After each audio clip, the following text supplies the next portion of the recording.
કચ્છી લેવા પટેલ સમાજ, કચ્છી લેવા પટેલ એજ્યુકેશન મેડિકલ ટ્રસ્ટ સંચાલિત કચ્છી લેવા પટેલ કન્યા વિદ્યા મંદિર સંસ્કારધામ ની આજની એક ઐતિહાસિક જે શિક્ષણ યાત્રાઓમાં ઘટનાઓ બનેલી છે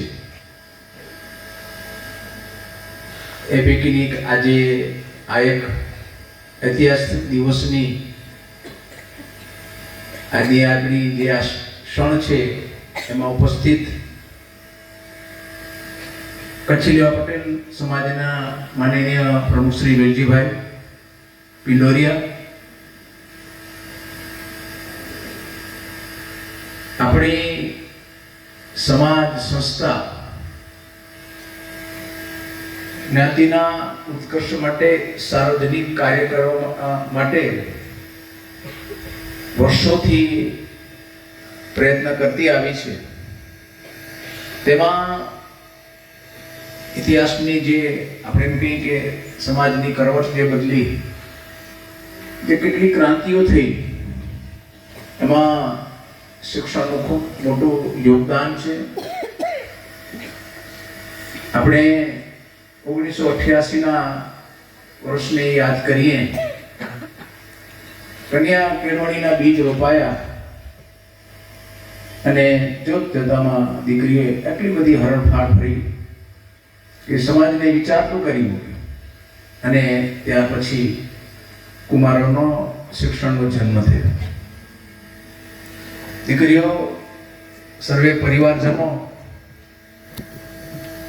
એક લાંબી સફળતાની મંજિલ છે. આપણે ગૌરવ લઈ શકીએ કે આજે બહેનોનો સન્માન અને વિદાયનો સમારંભ છે. એની સાથે સાથે આપણી વચ્ચે આપણા એવા વડીલો જે અહીંયા ઉપસ્થિત છે કે જ્યારથી આપણે શિક્ષણની ક્રાંતિ કહીએ, સમાજની ક્રાંતિ કહીએ, મેડિકલની ક્રાંતિ કહીએ, જેમના એ જ્યોતિ ધરાયા છે એવા આર પટેલ સાહેબ, આર શિરાણી સાહેબ, એને સમગ્ર પોતાના જીવન સમાજ માટે અર્પિત કર્યા અને એક સફળતાનો જે દોર છે એ અન્ય કાર્યકર્તા બંધુને આપી અને સમાજની જેમણે સેવા કરી છે એવા સમાજના સફળ કાર્યકર્તાઓની ઉપસ્થિતિ છે, જેમાં અર્જણભાઈ પિંડોરિયા પણ આ વ્યાખ્યામાં આવે. એવા સૌ વડીલોએ શિક્ષણ અને મેડિકલ ક્ષેત્રે કાર્ય કરી અને આપણા સમાજને ધબકતો રાખ્યો છે, શિક્ષણ મેડિકલની સેવાઓ કરી છે. ત્યારે દીકરીઓ આપણે પાછલા વર્ષોમાં પણ નજર કરવી, ઇતિહાસ જાણવો અત્યંત જરૂરી છે.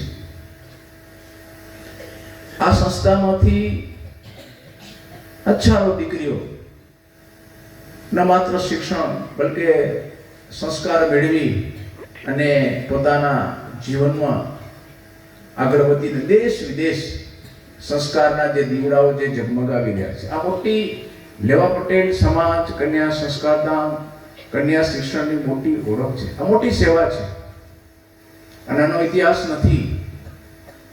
એક ધારા 37 વર્ષનો ઇતિહાસ, સંસ્કારધામને 37 વર્ષ, કન્યા વિદ્યા મંદિરને 32 વર્ષ. જ્યારે એક ધારા આ સફળતાના જે બિંદુઓ આપણી સામે હોય ત્યારે આપણે વિચારીએ છીએ કે આ એમને એમ નથી થયું. કોઈક ને કોઈક આમાં કોઈનું સમર્પણ હશે. દીકરીઓ 1988 થી શિક્ષણની જ્યોત શરૂ થઈ ત્યારે કેટલા સામાજિક પ્રશ્નો, અત્યારે જેવી પરિસ્થિતિ ન હતી. ખૂબ જ નાને પાયે આ બધા કાર્ય શરૂ થયા અને જોતજોતામાં વિકાસ થયા ત્યારે દીકરીઓ પાયામાં કાર્યકરોની નિષ્ઠા, દાતાઓના દાન આ મુખ્યત્વે હતા. પણ સંસ્થાને સફળતા તરફ લઈ જવી હોય તો કર્મચારી ગણ પણ એટલો જ અગત્યનો છે. આપણે યાદ કરીએ હેમલતાબેન કે જેમના પોતાના સમર્પણથી એક ધારી જે શિક્ષણ અને સંસ્કારની જે સફળતાઓ આપણે અપાવી એમને વિદાય થયા. એક માઇલસ્ટોન હતો, એક ઓળખ હતી. મેં વાત કરી કે ઇતિહાસમાં કેટલી ઘટનાઓ જે બનેલી છે એને આપણે યાદ કરી, એમને નમન કરીએ. આપણા વડીલોને પણ આપણે ઉપસ્થિત છે એમને યાદ કરીએ છીએ. એમના યોગદાન, એમની ઉપસ્થિત છે, વધારે આનંદ છે. અને એ સમયે અહીંયા લોપાબેને પોતાની કારકિર્દીની શરૂઆત કરી. શિક્ષણને સમર્પણ કર્યું, ખૂબ નિષ્ઠાથી કામ કર્યું. હેમલતાબેન જ્યારે વિદાય લીધી ત્યારે આપણે ચિંતા થાય, કારણ કે એટલું મોટું જબરદસ્ત બાહુસ પાત્ર કે બધું જ એ કંટ્રોલ કરી શકે, સમજી શકે. પણ જ્યારે એવા ધરખમ પાત્રની વિદાય થાય ત્યારે આપણે સૌ ચિંતિત હોય કે એ જે ખાંચો છે એ ઢાંચો છે નવી ન જાય, કાંઈ ઓછું ન મળે સમાજને. ત્યારે હું એ ગૌરવભેર કહી શકું આ પ્રસંગે કે એ શિક્ષણ જાત્રામાં આપણી કચ્છી લેવા પટેલ કન્યા વિદ્યા મંદિર એક ધામ આજે 32 વર્ષના વાણામાં એમણે શિક્ષણ ક્ષેત્રે ખૂબ આપ્યું છે. હેમલતાબેનના વિદાય પછી કોઈ પણ પ્રકારની ઓટ આવા નથી દીધી ને એ આપણે ગૌરવને. એક ધારું એમ કહું છું કે શાળા સ્થાપનાથી કરીને આજ દિન સુધી શાળાઓએ શિક્ષણ ક્ષેત્રે ખૂબ શ્રેષ્ઠ કામ કર્યું છે. આપણું કન્યા સંસ્કાર ધામ છે, એમાં થોડો ચડાવ ઉતાર આવ્યો ત્યારે આપણે ખબર પડે કે આમાં કર્મચારીનું યોગદાન અને નિષ્ઠા, સમર્પણ કેટલું અગત્યનું છે. તો બહેને પોતાના કાર્યકાળ દરમિયાન એમ કહું છું કે એમના વિષયની મોટી પકડ, વિદ્વાન, પોતાના વિષયની પકડ ન હોય, વિદ્વતા ન હોય તો સ્ટાફને યોગ્ય રીતે આપણે કામે લગાડી નથી શકતા. પોતાની નિષ્ઠા, પોતાનું સમર્પણ દ્વારા, એક શ્રેષ્ઠ આયોજન દ્વારા આપણી સમગ્ર શિક્ષક ગણને માર્ગદર્શિત કર્યા. આયોજનબદ્ધ કામ થયું. દીકરીઓના હિતોની પણ રક્ષાની વાત ખૂબ મોટી આવે, કારણ કે આપણે ન માત્ર પરિણામ, આપણી સંસ્થા ફક્ત પરિણામને નથી જોતી પણ બાળકોનું ચારિત્ર્ય, એમના સંસ્કાર ના એમાં પણ એટલું જ કામ થાય એ અગત્યનું છે. અને એ બધી બેવડી જવાબદારીઓ છે.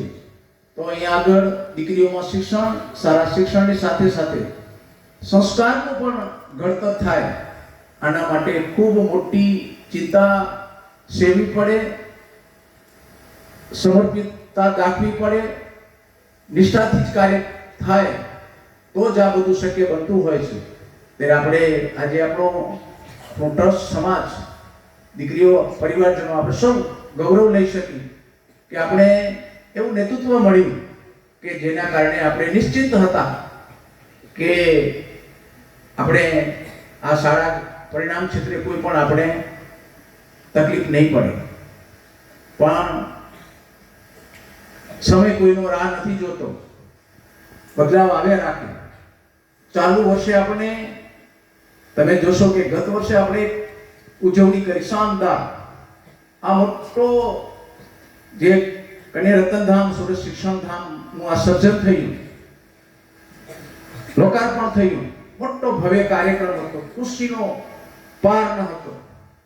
કારણ કે આવડું મોટું પ્રદાન સમાજને મળે, દાતાઓ પધાર્યા, જ્ઞાતિજનો પધાર્યા, શિક્ષણનો ઉત્સવ, આડી વસાણી સ્કૂલને 25 વર્ષ, કુમાર વિદ્યાધામને 25 વર્ષની ઉજવણી, અમારે કાર્યક્રમ હતો. અને એની વચ્ચે આ સમર્પણની વચ્ચે એક મહત્વની જાહેરાત થઈ કે દીકરીઓના ભવિષ્ય માટે કરી અને ફ્રી શિક્ષણ એટલે કે રૂપિયાના એક ટોકનથી જે આપણા દાતા હસમુખભાઈ પુડિયાએ આ જાહેરાત કરી અને આ જાહેરાતથી જોત જોતામાં ન માત્ર કચ્છ, ગુજરાત, દેશ દુનિયાની અંદર સુવાસ પસરી ગઈ કે લેવા પટેલ સંસ્થાની અંદર આવા દાતાઓ છે ને આવી જાહેરાત કરી. અને ત્યારે તમે દીકરીઓ તમારો પણ ખુશીનો પાર ન હતો. સમય જતો હતો અને આપણે ચાલુ વર્ષમાં આપણે છીએ ત્યારે આપણી સામે બે ઘટનાઓ દીકરીઓ આવે છે. એક તો આપણી પશુભાઈની વસમી વિદાય, ના ભૂલી શકી એમનું સમર્પણ, સમાજ કદી ના ભૂલી શકે. અને બીજી ઘટના આજે છે, કેવું નિષ્ઠાવાન પાત્ર, એક સફળતાપૂર્વક કાર્ય કરી આપણે અહીંયા મંજિલ સુધી પહોંચાડ્યા છે, એમનો પણ વિદાય અને એને સન્માનનો દિવસ. બેનને મળીએ ત્યારે છેલ્લા 2 વર્ષથી સતત કહેતા કે અમારી શારીરિક પરિસ્થિતિને કારણે હવે હું લાંબી સેવા નહીં આપી શકું. તેમ છતાંય સંસ્થાએ આગ્રહ રાખ્યો કે આપણે હવે નવા સંકુલમાં જવાનું છે, ત્યાં બધું માળખું સેટઅપ થાય ત્યાં સુધી તમારું કમસે કમ આ સેવાઓનો જે દોર છે મળી રહે તો ઉત્તમ. એને નિભાવ્યો અને એમણે ગત સત્રમાં ડિક્લેર કર્યું કે હવે હું વિદાય લેવા માંગુ છું. ત્યારે પૂછીએ બેન કે આવડો મોટો ઇતિહાસ છે, આપણું આપણી મોટી સંસ્થા છે, તમે પણ ઈચ્છતા હો કે મારા પછી આ સંસ્થામાં કોઈ પણ એક નિષ્ઠાવાન પ્રિન્સિપલની નિમણૂક ન થાય ને કોઈ ગેપ આવે તો એ યોગ્ય ન કહેવાય. ત્યારે બેન પણ કીધું કે હું મારા પ્રયત્ન કરું છું, 1-2 શિક્ષકોને ઘરું છું, તમે જોઈ લેજો. અને આવી રીતે એમણે ગત સત્રમાં એની ડ્યુટી પૂર્ણ કરી છે. આજે એમનો વિદાય અને સન્માનનો કાર્યક્રમ છે ત્યારે સંસ્થાએ આ નવા સત્રથી હેતલબેનને નિમણૂક આપી. બેનનો એક આશીર્વાદ હતા કે અહીંયા વાંધો નહીં આવે એ રીતે આપણે એમને પણ નિમણૂક કરી છે. એમને પણ આપણે વધાવીએ, કારણ કે આપણે આપણી યાત્રાઓને આગળ લઈ જવી છે. તો દીકરીઓ, આપણે ખૂબ ફિલિંગમાં છીએ કે એવા એક સફળ પ્રિન્સિપાલને આપણે વિદાય આપણે આપી રહ્યા છીએ. ત્યારે આપણે એમના ભવિષ્યની પણ આપણે પૂછા કરીએ કે શું કરશો બેન ભવિષ્યમાં. હજુ તો તમારી પણ કહેતા હતા કે હું હજુ પણ જલ્દી નિવૃત્ત નહીં થાઉં, કંઈક કરવાની કોશિશ કરીશ. ત્યારે આપણે એમ છે કે હજુ પણ એમની પાસે જે કે શક્તિ છે, જે કે ઉર્જા છે, નોલેજ છે, આવડત છે, તો શિક્ષણ કંઈ ને કંઈ કોઈ પણ બાળકોને આ મળી રહે એવી આપણે પ્રાર્થના કરીએ. અને એમનું શ્રેષ્ઠ જીવન છે એક નિરોગી રહે અને પરિવારમાં સુખ શાંતિથી તેમના શ્રેષ્ઠ દિવસો પસાર કરે એવી પ્રાર્થના કરી અને મારી વાત પૂરી કરું છું. ધન્યવાદ.